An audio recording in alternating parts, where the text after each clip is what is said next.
আমাদের আমরা একটি মিসকেস ফাইল করেছিলাম।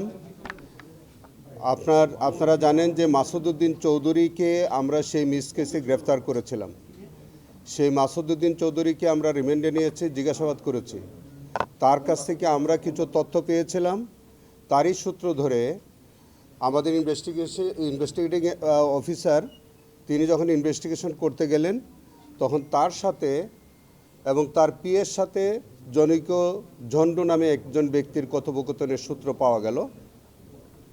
তারই ধারাবাহিকতায় আমরা পরবর্তীতে জানলাম যে সেই ঝন্ডু আর কেউ নন, তিনি মেজর অবসরপ্রাপ্ত মোহাম্মদ মুজাফর হোসেন।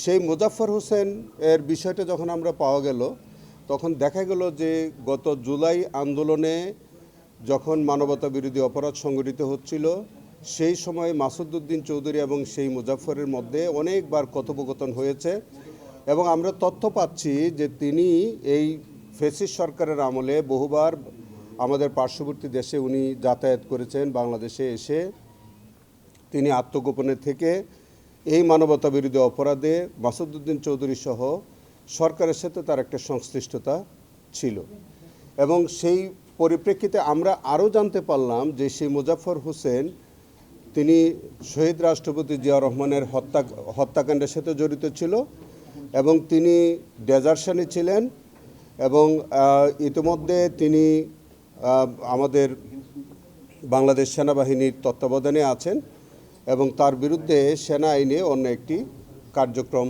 চলছে। এইরকম একটি অবস্থার প্রেক্ষিতে আমরা তাকে এই মানবতা বিরোধী অপরাধের সংশ্লিষ্টতায় তাকে আমাদের এখানে এনে জিজ্ঞাসাবাদের জন্য আমরা আবেদন করেছিলাম। তারই ধারাবাহিকতায় একটা প্রোডাকশন ওয়ারেন্ট ইস্যু হয়েছিল।